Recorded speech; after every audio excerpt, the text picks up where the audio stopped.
Hello বন্ধুরা, আসসালামু আলাইকুম। মনে আছে তো কি বলেছিলাম? আমরা কোথায় ছিলাম? ছিলাম মমতা ঘেরা, মমতা মাখা মমতার বাসায়, ভাগ্নি মমতার বাসায়, আর আমার 3 ডার্লিং বন্ধুর বাসায়। দুপুরে খাবার পরে বিকেলবেলায় চলছে আমাদের জমজমাট আড্ডা। আড্ডা জমিয়েছি আমরা সবাই, তবে মূলত আমার 3 নাতি তন্ময় হয়ে শুনছেন তাদের নানা ভাই কর্নেল হুমায়ুন কবিরের জীবনের গল্প। তিনি জীবনের গল্পগুলো খুব সুন্দর করে নাতিদেরকে বুঝিয়ে বলছেন, তার জীবনের দর্শন তুলে দিচ্ছেন নাতিদেরকে। আমরা সবাই খুব চমকপ্রদভাবে আড্ডা করছিলাম, শুনছিলাম তার জীবনের গল্প। তো তাদের বাসায় প্রথম পর্বে দেখিয়েছি আমাদের আড্ডা, আমাদের দুপুরের লাঞ্চ। তারপর বলেছিলাম তারা আরও কি কি খাওয়াচ্ছে সেগুলো দেখাবো, আর তাদের বার্থডে সেলিব্রেশন, বার্থডে তো ঠিক নয়, হ্যাপি ডে বলবো, সেই হ্যাপি ডে উদযাপন কীভাবে করেছিলাম তা দেখাবো। তো গল্পের ফাঁকে ফাঁকে দেখছি আমাদের ভাগ্নি মমতা এবং তার বোন রাশিদা ছোটাছুটি করছে, এটাই স্বাভাবিক, কেননা গেস্ট আসলে তাদের তো আসলে যারা হোস্ট থাকেন তাদের তো খুব কি ঝামেলা যে পড়ে, তো যারা গৃহিণী তারাই তা জানেন। তো যাই হোক, তারা থেকে আর বিশেষ করে এই গেস্ট তো সেই গেস্ট নয়, তাদের আপনজন এসেছে, তাই তাদের আপনজন আরও বেশি গুণে বাড়ছিল। তো তারা দুপুরের পর্ব সারার ফাঁকে ফাঁকে আরও অনেক টুকিটাকি কাজ করছিল, গল্পগুজব তো ছিলই আমাদের, তার ফাঁকে ফাঁকে তারা বিকেলে নাস্তার আয়োজনে নেমে পড়েছিল। আমিও চুপি চুপি তাদের পেছনে তাদের রান্নাঘরে প্রবেশ করলাম। যদিও আমাদের ভাগ্নি দুজন আমাকে খুব বাধা দিচ্ছিল, কিন্তু তারা যে কষ্ট করে এত সুন্দর মজাদার খাবার তৈরি করছিল, তা যদি একটু না দেখি সবাইকে না দেখায় তাহলে কেমন করে হয় বলুন তো? এমনও তো হতে পারে তাদের এই রান্না বাড়া থেকে আমরা কিছু শিখেও নিলাম। তো আমার এই ভাগ্নি দুজন তৈরি করছিল অনেক কিছু, তার মাঝে আমি 2টো শ্যুট করেছি। এক চুলোয় সে করছিল পাস্তা, আর এক চুলোয় করছিল চিকেন ফ্রাই। আমাদের বিআই কর্নেল হুমায়ুন কবির, অর্থাৎ তাদের মামার খুব পছন্দ, তারা শুনেছে, তাই এই 2টো আইটেম তারা তোড়জোড় করে রান্না করছে। আর অন্যান্য আইটেম তো আছে। দুপুরে এত ভুরি ভোজ হলো, তারপরে খাবার শেষ হতে না হতেই আবার বিকেলের আয়োজন। তারপরে বলছে রাতের খাবার খাওয়াবে, তারা নাকি হাঁস জবাই করেছে, চালের রুটি তৈরি করছে, বা চালের রুটি এবং আরও কি পিঠাপুলি বানাবে। বাপরে বাপ, এত খাবারের কথা শুনে যেন নিঃশ্বাস ভারী হয়ে যাচ্ছিল যে পেটে কোথায় রাখবো। এত ভুরি ভোজ করতে করতে এই ভুরিতে আর সইবে না মনে হলো। তো যাই হোক, ভাগ্নিদের সাথে গল্পে তাদের কিচেনের রান্নাটা একটু শ্যুট করছিলাম। খুব মজা করে তৈরি করছিল ভাগ্নি পাস্তা, অনেক কিছু দিল। দেখলাম তার ভাগ্নি নাড়াচাড়া করছে, রান্না করছে, আর মমতা ভাগ্নি করছে, আর তার বোন রাশিদা কেটে কুটে দিচ্ছে একটু।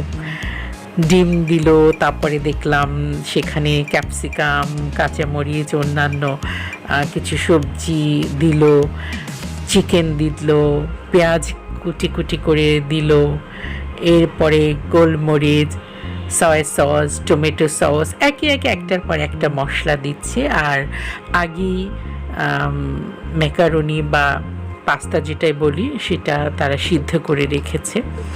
তো একটু লবণ, পাস্তা সিদ্ধ করতে সাধারণত একটু লবণ, একটু তেল দিয়ে ফুটানো পানিতে পাস্তা ছেড়ে কিছুক্ষণ সিদ্ধ হলেই নামিয়ে নিতে হয়, পানি ঝেড়ে ফেলতে হয়। নুডলস বা পাস্তা সিদ্ধ করতে আসলে একটু তেল এবং লবণ দিয়ে সিদ্ধ করলে যেমন ঝরঝরে থাকে, একটার গায়ে একটা লেগে পড়ে না, আবার ভেতরে একটু লবণ প্রবেশ করার জন্য রান্নার পরবর্তী মুহূর্তটায় খেতে ভালো লাগে। তো যাই হোক, এটি ছিল আমার একান্ত টিপস, যা হয়তো আমার ভাগ্নিও দিয়েছে, সেখান থেকে হয়তো আমিও শিখেছি, আপনাদেরকে বলছি। আর এই যে দেখুন কি মজা করে কি ভালোভাবে ক্রিসপি ক্রিসপি ফ্রাইড চিকেন তৈরি করছে। চিকেন অনেক আগেই ম্যারিনেট করে রেখে দিয়েছিল। এরপরে একটা ময়দার কোট দিচ্ছে রাশিদা। ময়দাটাও বিভিন্ন গোলমরিচ, গুঁড়ো মরিচ, একটু লবণ, এসব মশলা দিয়ে ময়দাটাও একটু শুকনোভাবে মেখে রেখেছে। আর আগে থেকেই সিরকা, একটু সস, সয়া সস, এসব দিয়ে একটু বাটা মশলা, একটু আদা বাটা, গোলমরিচ গুঁড়ো, এসব দিয়ে একটু টমেটো সস, একটু লেবুর রস, এসব দিয়ে চিকেনটা ম্যারিনেট করে রেখে দিয়েছিল বেশ কিছুক্ষণ। তারপরে ম্যারিনেশনের পরে এবার ময়দার কোটে বারবার করে গড়িয়ে গড়িয়ে নিচ্ছে, কয়েকবার করে গড়িয়ে নিচ্ছে। এতে হয় কি, এরপর গড়িয়ে নিলে আবার ময়দাটা ঝাঁকি দিয়ে ফেলছে, আবার গড়াচ্ছে। এভাবে করে গায়ে ময়দার কোটিংটা পড়ার পরে যখন ভাজা হয় বেশ ক্রিসপি হয় চিকেন। তো যাই হোক, এটিও ক্রিসপি চিকেনের আরেকটি টিপস দিয়ে দিলাম। কি হলো বলুন তো, রান্না দেখতে দেখতে একটু রান্নাও শেখা হলো, তাই না? তো এদিকে তার চলছে ম্যাকারনি বা পাস্তা রান্না, আর এদিকে গল্প চলছে, আর চলছে আরেক চুলায় ফ্রাইড চিকেন। তো নাস্তা তাদের প্রায় রান্না হয়ে গেছে, আর ফাঁকে ফাঁকে আমি আবার টেবিলে যাচ্ছি রাশিদা মমতার মায়ের সাথে গল্প করতে, আমার বিয়াইনদের সাথে, আর আর আমার 3 ডার্লিংয়ের কথা তো বললাম, সে 3 বন্ধু অঙ্কনের সাথে, রাইসা, রামিসার সাথে। অঙ্কন কিন্তু খুব সুন্দর ছবি আঁকে, ওর নামটি যেমন অঙ্কন, আর নামের সার্থকতা তার বোঝা যায় তার ছবি আঁকা দেখে। ফাঁকে ফাঁকে আমাকে অঙ্কন তার আঁকা ছবি দেখালো। সেই ছেলেবেলায় ছোট বয়সে সে এত সুন্দর সুন্দর ছবি এঁকেছে, যা দেখে আমি অবাক হয়ে গেলাম। নাস্তা খাওয়ার পর্বের পর অঙ্কনের আঁকা ছবিগুলো আমি এক ফাঁকে আপনাদেরকে দেখাবো। তো যাক, প্রায় আমার ভাগ্নি প্রায় রান্না শেষের পথে। গল্পে গল্পে আমাদের রান্না চলছে, আড্ডা চলছে। রান্না শেষ, টেবিলে চলে এলাম। টেবিলে এক ফাঁকে তারা টেবিলটাও গুছিয়ে নিল।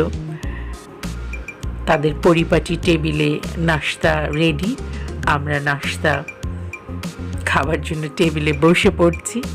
নাস্তার আইটেম দেখেও অবাক হয়ে যাচ্ছি। ফ্রাইড চিকেন তো আছেই, দেখালাম। তারপরে পাস্তা তৈরি হলো, তাও দেখালাম। আর সে সাথে মাই গড, কি ছিল না এখানে! এই যে ফ্রুট বাস্কেট ভর্তি ফ্রুট আছে, ফ্রুটস আছে, চকলেট আছে, পায়েস আছে, মিষ্টি আছে, কেক আছে, আর কি নেই বলবো। তো যাই হোক, রান্নার এ পর্ব শেষ। পরের পর্ব দেখার আমন্ত্রণ রইল। খোদা হাফেজ।